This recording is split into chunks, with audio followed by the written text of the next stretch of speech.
జై శ్రీమన్నారాయణ. 26వ పాశురం.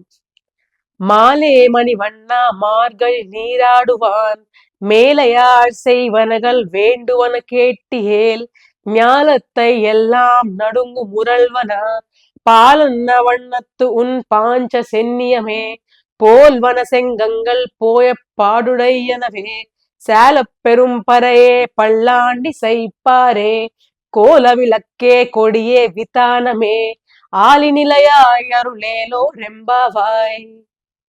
వేద విభూషణ శ్రీమాన్ డాక్టర్ కందాడై రామానుజాచార్యుల వారి తిరుప్పావై 26వ పాసురవ వ్యాఖ్యానం.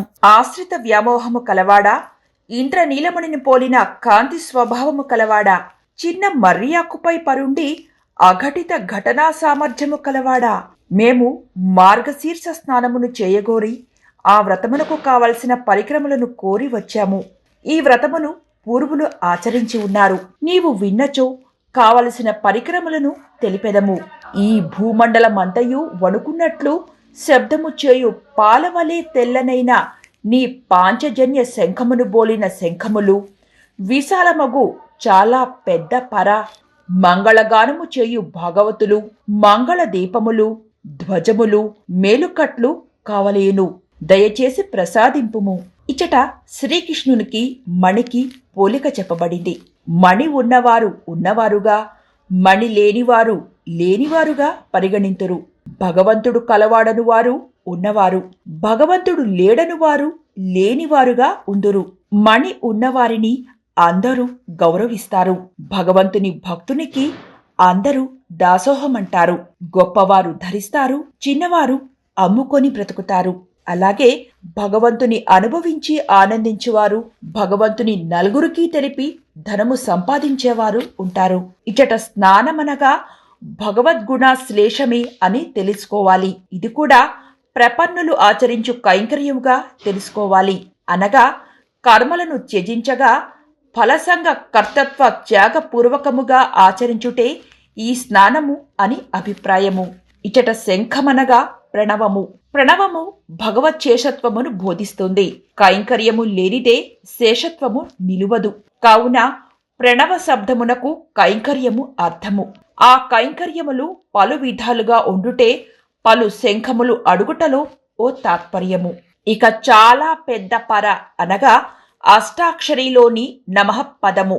ఇచ్చట పెద్ద, చాలా పెద్ద అనుటలో పరిణామము కాక అర్థబోధనలో పెద్దతనము. ఇచట ప్రణవము కన్నను నారాయణ పదము కన్నను చాలా అర్థమును బోధించుచున్నది. స్వరూపములోని పురుషార్థములోని దోషమును పోగొట్టున్నది నమః పదమే.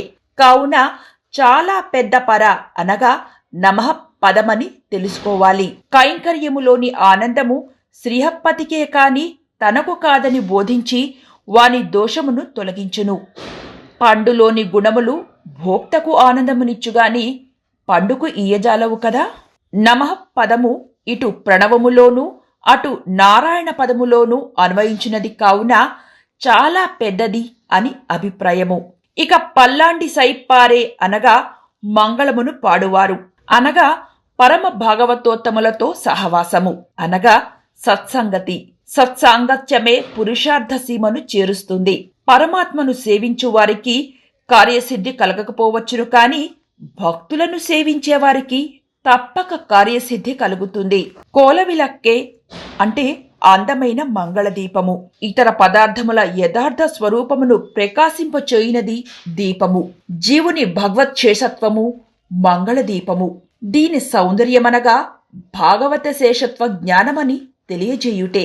ఈ భాగవత శేషత్వము శ్రీ వైష్ణవ సర్వస్వమగు అష్టాక్షరీ మంత్రంలోని ప్రణవ నమః నారాయణ పదములతో తెలియజేయు అత్యంత రహస్య సర్వస్వముగా పేర్కొనవచ్చును. ఇక కొడియే అనగా ధ్వజము. ధ్వజము అనగా సూచకము కదా. శేషత్వమునకు సూచకము కైంకర్యము. కావున ధ్వజమనగా కైంకర్యమని భావము. ఈ కైంకర్యము ప్రార్థిస్తేనే లభిస్తుంది. శ్రీహప్పతి అంగీకరించినప్పుడే ఇది పురుషార్థమవుతుంది. ఇక వితానము అనగా చాందిని, అనగా దారిలో నడుచువారికి పైనుండి మంచు మొదలగునవి పడకుండా రక్షగా నుండునది. కోడి అనగా కైంకర్యమన్నాం కదా. కైంకర్యము వలన కలుగు ఆనందము తనది అను బుద్ధి ఉండరాదు, అనగా భోక్తృత్వ బుద్ధి నివృత్తి. ఇదే వితానము. ఈ విధంగా అనన్యరహ శేషత్వ జ్ఞానము, పారతంత్ర్య జ్ఞానము, భాగవత సహవాసము, భాగవత శేషత్వము, భగవత్ కైంకర్యము, కైంకర్యమున భోక్తృత్వ బుద్ధి నివృత్తి కావలేను అని కోరారని ఈ పాశ్రం అభిప్రాయము. జై శ్రీమన్నారాయణ.